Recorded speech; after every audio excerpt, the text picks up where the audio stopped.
যে এখনই তারা বলছে যে সরকার ফেলে দিবে, সরকারকে ফেলে দেওয়ার জন্য মানে 7 দিন যদি তারা ঠিকমতো আন্দোলন ডাকে।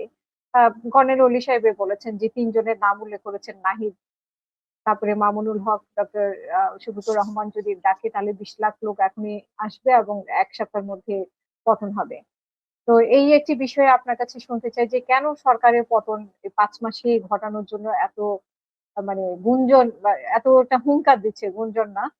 আর 3 জন উপদেষ্টা আমরা শুনেছি, মানে উপদেষ্টা থাকা অবস্থায়, ছাত্র উপদেষ্টা যারা ছিল, উপদেষ্টা থাকা অবস্থায় তাদের অনেক দুর্নীতির কথাবার্তা আমরা শুনেছি, কিন্তু তারা যখন এই যে ইউনূস সরকার চলে গেল, কিন্তু এখন আর কেউ এটা নিয়ে আর কথা বলছে না। কেন? মানে তাদের সাথে কি এমন কোনো, ডক্টর ইউনূসের সাথে কি এমন কোনো নেগোসিয়েশন হয়েছে কিনা যে উপদেষ্টাদের আহ, দুর্নীতির ব্যাপারে কেউই কথা বলবে না? 3 জন উপদেষ্টা সহ আরো অনেকেরই দুর্নীতির ব্যাপার স্যাপার ছিল।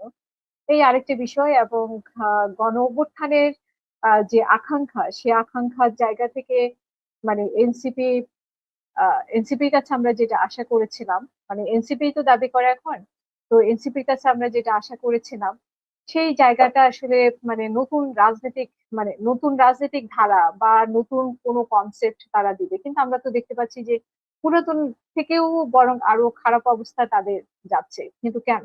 মানে এটা বয়সের কারণে নাকি? ওকে, আমি ক্রমান্বয়ে যাচ্ছি, সম্পূরক প্রশ্ন ছিল তো। আমি একটু আগে থেকে যাই, আপনার মনে থাকবে যখন ইন্টারিম গভর্নমেন্ট ছিল তখন কিন্তু তার পরবর্তী সময়ে জামাত শিবির এবং এনসিপি এবং যে ঐক্যদলীয় জোটটা আছে ওরা কিন্তু এটা বলে আন্দোলনের ডাক দিত যে সাধারণ জনগণ নেমে আসুন, জুলাইয়ের স্টেকের উপর হামলা করা হচ্ছে বা বিভিন্ন বিষয় এগুলো নিয়ে হামলা করা হচ্ছে, তখন কিন্তু সাধারণ জনগণকে ডাক দিত। কিন্তু এখন অলি খান হচ্ছে উনি ডাক দিয়েছেন 3 জন ব্যক্তিকে, দেখছে একটু পরিবর্তনটা কিন্তু আপনি বুঝতে পারছেন যে সাধারণ জনগণকে এখন আর তারা ডাকছেন না, কারণ সাধারণ জনগণ তাদের কথাই আর শুনবেন না আর কি। এরপরে আরেকটা বিষয় সেটা হচ্ছে যে কয়েকদিন আগে শাহরিয়ার কবির, হ্যাঁ, জামাতের একজন কর্মী বলেই আমি সম্বোধন করছি, নেতা বললাম না।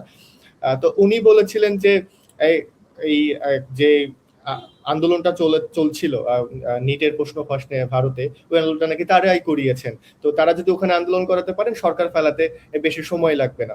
তো এগুলো একটা বেফাস মন্তব্য, এবং আমরা একটা প্যাটার্ন দেখেছি যারা, যে সরকারটা ক্ষমতায় থাকে এবং বিরোধী দলীয় দল হিসেবে যারা থাকে বা বিরোধী দলীয় জোট হিসেবে যারা থাকে, সবসময় তারা এরকমই বলে যে রাজনীতির প্র্যাকটিসের জন্য তো একটা কমন গ্রাউন্ড থাকা লাগবে। তো তারা যদি আইডিওলজিক্যাল পলিটিক্যাল প্র্যাকটিস বা জনগণের জন্য রাজনীতিটা না করেন তাহলে রেলেভেন্ট থাকবেন কিভাবে কর্মীর সাথে?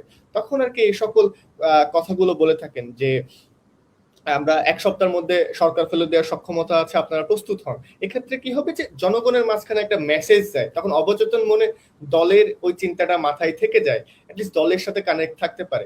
তো ব্যাপারটা হচ্ছে ঠিক এরকম ভাবেই একটা কর্মসূচি হিসাবে বা জনগণের সাথে কানেক্ট করার জন্য, জনগণের সাথে যোগাযোগ রাখার জন্য, তাদের যে কর্মী আছে, পার্টির কর্মীগুলো আছে তাদের সাথে যোগাযোগ রাখার জন্য এরকম বেফাস মন্তব্যগুলো হচ্ছে। আপনার কি মনে হয় 17 বছর পরে এই, আমি মনে করবো যে জাস্ট বিএনপির একটা পলিটিক্যাল হানিমুন পিরিয়ডটা পার হলো, এখন এসেছেন অ্যাকচুয়াল অ্যাক্টিভিটির মধ্যে, মাত্র 5 মাস 15-16 দিন মতো হয়েছে।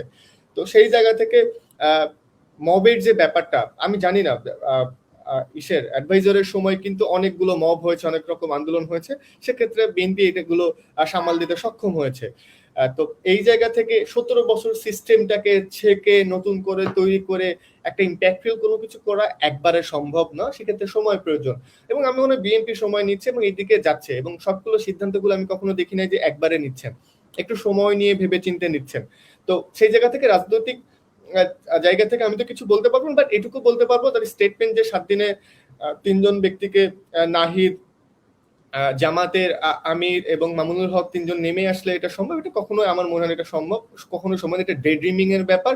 তিনি শুধুমাত্র তার যে যে পার্টি যে কর্মীরা যারা আছেন 11 দলীয় জোটে যাদের আছে তাদেরকে চাঙ্গা করার জন্য সেটা বলছেন, যেমন ভাবে বলেছিলেন নির্বাচনের আগে শতভাগ ভাবে জামায়াতে ইসলামী যে 11টা জোট আছে এনসিপি জোট, তারা নিষ্কুল ভোটে বিজয়ী হবে। এটা কিন্তু একটা স্টেটমেন্টে আমরা শুনেছি বিভিন্ন জায়গায় জামাতের নেতা কর্মীরা অ্যাকচুয়ালি বলে থাকে যে এই জিনিসটা বলেছিলাম বলেই জনগণটা আরো বেশি চাঙ্গা হয়েছিল, ভোটের কাস্টিংটা রেশিওটা অনেক বেশি জাস্ট বেড়েছিল। তো এরকম স্ট্যান্ডবাজি বলবো যে কথাটা কমপ্লিটলি একটা স্ট্যান্ডবাজি, এবং রাজনৈতিক কর্মীদের কানেক্টেড করার জন্য, চাঙ্গা রাখার জন্য এই কথাটা বলেছেন।